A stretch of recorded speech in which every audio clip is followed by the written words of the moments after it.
اعوذ باللہ من الشیطان الرجیم بسم اللہ الرحمن الرحیم۔ السلام علیکم ناظرین، ایک دن پورے میں نے ولاگ نہیں کیا، حالانکہ سیاسی صورتحال پوری کشمکش میں ہے اور جیسے جیسے خبریں آ رہی ہیں اس طرح لوگ ولاگز بھی کر رہے ہیں، اپنے موقف بھی دے رہے ہیں اور خبریں بھی دے رہے ہیں، پر میں اس خبر کی تلاش میں تھا جو بالکل انوکھی ہو اور بالکل ڈیفرنٹ ہو اور آپ تک وہ پہنچنے کی اشد ضرورت ہو۔ اب صورتحال اتنی سادی نہیں ہے جتنی سادی نظر آ رہی ہے۔ مثال کے طور پہ جیسا کہ نظر آ رہا ہے کہ شہباز شریف وزیر اعظم ہوں گے، مریم نواز وزیر اعلیٰ ہوں گی، پیپلز پارٹی کے چاروں گورنر ہوں گے، چیئرمین سینٹ ہوگا، قومی اسمبلی کا اسپیکر ہوگا اور وغیرہ وغیرہ وغیرہ وغیرہ، ٹھیک ہے جی، اور سب ہنسی خوشی مل کے رہنا شروع کر دیں گے۔ ہرگز ایسا نہیں ہے، صورتحال بڑی گمبھیر ہے۔ اسٹیبلشمنٹ نے ایک اور کلا بازی ماری ہے۔ کلا بازی کیا ماری ہے؟ اسٹیبلشمنٹ نے اپنی کلا بازی کے ساتھ جو پولیٹیشین اس وقت حکومت بنانے کی پوزیشن میں ہیں، جو لیڈر اس وقت حکومت بنانے کی پوزیشن میں ہیں، ان کی بھی کئی کلا بازیاں لگوا دی ہیں اور اس میں بڑے بڑے سیاستدانوں کی بھی چھٹی ہو گئی ہے۔ اب اس میں کیا کیا ہوا ہے اور کون کون کہاں سے آؤٹ ہوا ہے، یہ آج میں آپ کو سارا اپنے پروگرام میں بتاؤں گا۔ میری درخواست یہ ہے کہ میرا چینل سبسکرائب کر لیجئے، بیل آئیکن کے بٹن کو دبا لیجئے اور اس کو شیئر بھی ضرور کریں تاکہ یہ بات زیادہ سے زیادہ لوگوں تک پہنچ سکے۔ عمران خان سے مذاکرات کا کیا بننے جا رہا ہے وہ بھی میں آج آپ کو بتاؤں گا۔ ناظرین، تو شروع کرتے ہیں کہ اسٹیبلشمنٹ نے تمام پولیٹیکل صورتحال کو ایک دفعہ پھر ایک یو ٹرن دیا۔ یو ٹرن کیا دیا؟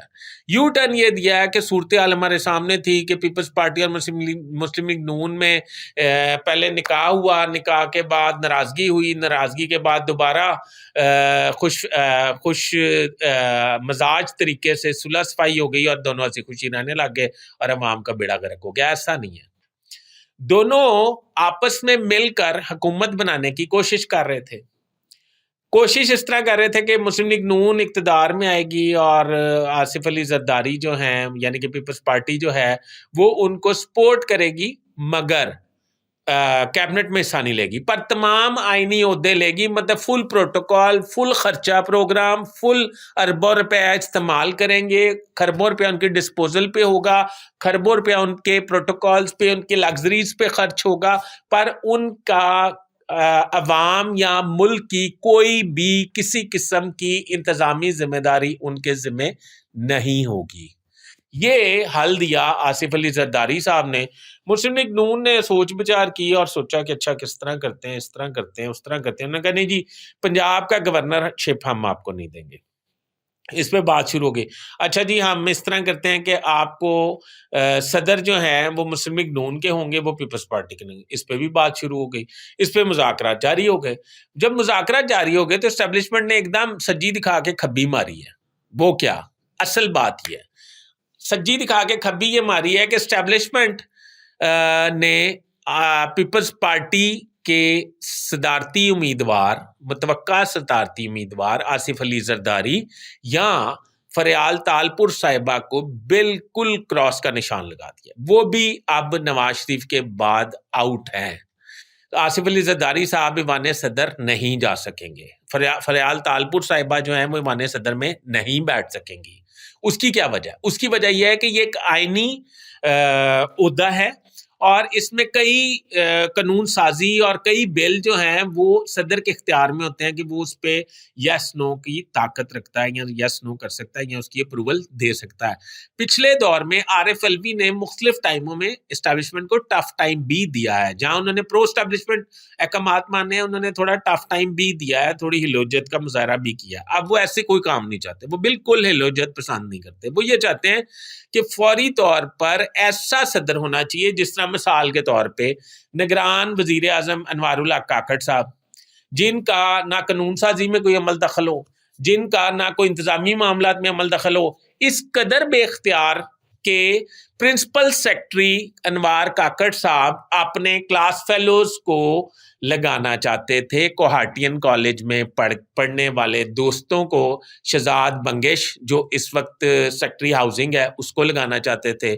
ایک اور ہے سیکرٹری, مجھے فیڈرل سیکرٹری ہیں, مجھے ان کا نام بھول گیا, تو وہ بھی کوہاٹین ہے, تو ان کو لگانا چاہتے تھے. وہ انوار کاکڑ کے شروع کے دور میں بہت زیادہ پرائم منسٹر ہاؤس میں ان کا عمل دخل بھی رہا ہے, تو مجھے بھی یاد آ جائے گا کہ وہ اس وقت کون سی خدمات انجام دے رہے ہیں, یا ان کو لگانا چاہتے تھے. یہ دونوں میں سے کسی کو اپنا پرنسپل سیکرٹری لگانا چاہتے ہیں ڈاکٹر توقیر کاظمی کے ریٹائرمنٹ کے بعد, مگر ان کو اس حد تک بھی اجازت نہیں تھی کہ تم اپنا پرنسپل سیکرٹری بھی لگا سکتے ہو. وہ بھی اسٹیبلشمنٹ نے خرم آغا جو ریٹائرڈ جنرل نیک محمد کے صاحبزادے ہیں ان کو تعینات کیا تاکہ انوار کاکڑ بالکل کوئی پرپرزے نہ نکال سکیں. اسی طرح کا اب وہ صدر چاہتے ہیں. اب صدر کے لیے کون کون سے نام زیر غور ہیں؟ آصف علی زرداری صاحب تو آؤٹ ہے.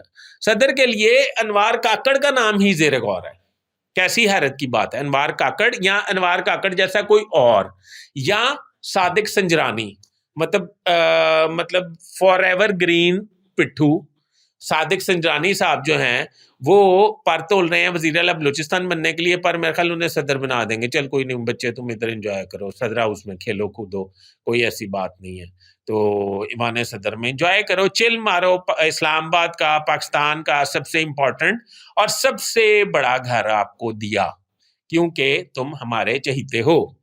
تو سنجرانی صاحب کا نام زیر غور ہے, انوار کاکڑ صاحب کا, یا انوار کاکڑ جیسا کوئی اور. سنجرانی تو متعارف ہو گئے نا بطور چیئرمین سینٹ فلاں فلاں فلاں, پر انوار کاکڑ جو ہیں وہ تو ابھی انہوں نے اٹھا کے مارکیٹ میں لائے تھے اور پرائم منسٹر بنا دیا, چیف ایگزیکٹو بنا دیا پاکستان کا. اب سپریم کمانڈر بنانا چاہتے ہیں. ایک بات.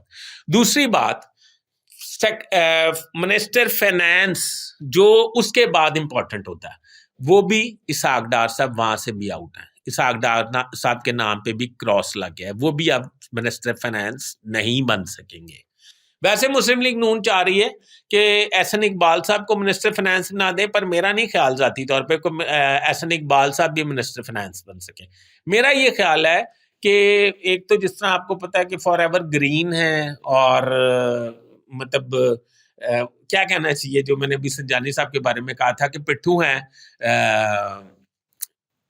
حفیظ شیخ صاحب. حفیظ شیخ صاحب تو فار ایور گرین ہے, وہ پتہ ہے آپ کو, وہ تو پٹھو ہیں ہمیشہ سے, مدتوں سے, جنموں سے, تو ان کا نام بھی ہو سکتا ہے. اور پھر اگر ان کا نام نہیں, اگر آپ کو وہ پسند نہیں ہے, حالانکہ آپ کی میری پسند ناپسند سے کچھ نہیں ہوتا, میں محاورتاً کہہ رہا ہوں, تو پھر کوئی ایسا بندہ جو بالکل صرف سائن کرے, صرف سائن, کوئی ٹیکنیکی کام نہ کرے, کوئی سائنس نہ لڑائے, کوئی جمع ضرب تفریق نہ کرے, IMF کے تمام احکامات پر منو ان عمل درآمد کرے, نجکاری کے شعبے میں کسی صورت ٹانگ نہ اڑائے. وزیر نجکاری بھی وہ سول حکومت کا نہیں ہوگا, وہ بھی آؤٹ ہوگا, وہ بھی اسٹیبلشمنٹ کی آشرواد سے ہی بھرتی ہوگا. اب رہ گئی صوبے کے ملک کے چیف ایگزیکٹو کے طور پر وزارت عظمیٰ, تو وہ اپنے سر میں مار لیں آپ وزارت عظمیٰ مسلم لیگ نون والے, کیونکہ وزارت عظمیٰ ایسی لے کر میرے خیال میں تو میری رسوائی ہے اور کچھ نہیں ہے. پر آپ کو پتہ ہے شہباز شریف صاحب جو ہیں وہ پر تول رہے ہیں, وہ راتوں رات پرواز کرنے کی کوشش کر رہے ہیں, اور ان کا خیال ہے کہ وزارت عظمیٰ جو ہے وہ حاصل کی جانی چاہیے. اب فضل الرحمان صاحب نے بھی پر پرزے نکالنے شروع کر دیے کہ مجھے کیوں نکالا. اس سٹیج پہ آ گئے ہیں فضل الرحمان صاحب, جس طرح ایک مسلم لیگ نون کے قائد میاں نواز شریف صاحب اسلام آباد سے نکلے تھے نا, مجھے کیوں نکالا اور ساڈی گل ہو گئی ہے تک دا سفر, پھر اخیر میں پھر اب وہ کہنے لگے ہیں مجھے کیوں نکالا یا مجھے کیوں بلایا. تو اب فضل الرحمان صاحب اسی ٹیمپو میں آ گئے ہیں کہ مجھے کیوں نکالا, یعنی کہ میرے ساتھ دھوکہ کیوں کیا, میری حیثیت بہت زیادہ تھی, مجھے کم حیثیت میں کیوں لایا. اور میں تو ہمیشہ سے جدی پشتی حکومت میں رہنے کا عادی ہوں, میں ریاست کا جو ہوں ٹھیکیدار ہوں, میں ریاست کا میرا ریاست پہ قرض ہے, کہ میں, میرا پورا خاندان اور میرے پسندیدہ لوگ جو ہیں وہ منسٹریز انجوائے کریں, وہ لگژریز انجوائے کریں, وہ پاکستان کے بجٹ میں سے ایک وسیع تر رقم جو ہے وہ استعمال کریں. ٹھیک ہے جی. اچھا, وہ اب احتجاج کی کالیں دے رہے ہیں. ایک تو وہ بڑا مسئلہ ہے, وہ دیکھتے ہیں اونٹ کس کروٹ بیٹھتا ہے. میں نہیں سمجھتا کہ پی ٹی آئی کا اور ان کا اتحاد کوئی بہت بڑا بات ہے اور وہ چل سکتا ہے, کیونکہ دوسری جانب اسٹیبلشمنٹ فل زوروں میں ہے عمران خان سے مذاکرات کرنے کے لیے, اور عمران خان سے آج نہیں تو کل, کل نہیں تو پرسوں مذاکرات ہو جانے ہیں. اس کی ایک نشانی یہ بھی ہے کہ عمر ایوب جو ہیں ان کو بری ضمانتیں مل گئی ہیں, پرائم منسٹر کے امیدوار ہیں پی ٹی آئی کے, اور دوسرا یہ کہ وہ جو ہے انہوں نے اپنا پارلیمانی امیدوار جو ہے وہ تو کھڑا کیا ہے پی ٹی آئی نے. پی ٹی آئی نے الیکشن نہ ماننے کا اعلان تو نہیں کیا, تو میرے خیال میں یہ ان کا دانا فیصلہ ہے عمران خان صاحب کا. اور علی امین گنڈا پور جو ہیں وہ شاید ان پہ بھی تھوڑی بہت بحث مباحثے کے بعد کسی اور کو نامزد کر دیا جائے, اور میاں اسلم اقبال کو نامزد کرنا تو شاید اس لیے بھی کوئی میرا مطلب کوئی بڑی خبر نہیں ہے کہ میاں اسلم اقبال تو پہلے ہی بیچارے اپنے گھر بار چھوڑ کے تو غائب ہیں, اور ان کے ساتھ بڑی زیادتی بھی ہوئی ہے ان کے ساتھ, مطلب اب تک, حالانکہ وہ 9 مئی کے واقعے میں ملوث نہیں تھے. میاں اسلم اقبال 9 مئی کے واقعے میں ملوث نہیں تھے, یہ آپ کو بھی پتا, مجھے بھی پتا. آج میں جب یہ ویلاگ کر رہا تھا, اس سے پہلے ایک میں پریس کانفرنس دیکھ رہا تھا, بڑی مذائقہ خیز پریس کانفرنس تھی آن چودھری صاحب کی. کہہ رہے تھے 1,72,000 میں نے ووٹ لیا. اب خدا کی قسم کھا کے آن چودھری صاحب قرآن پہ ہاتھ رکھ کے کہہ دیں کہ وہ لے سکتے ہیں 1,72,000 ووٹ. آپ خود فیصلہ کر لیں کہ وہ لے سکتے ہیں. پورے پاکستان میں انہوں نے 1,72,000 ووٹ لے لیے. مطلب ایک کوئی خاتون ہے وہ پی ٹی آئی سے ہیں, انہوں نے لیا 2 لاکھ سے زیادہ.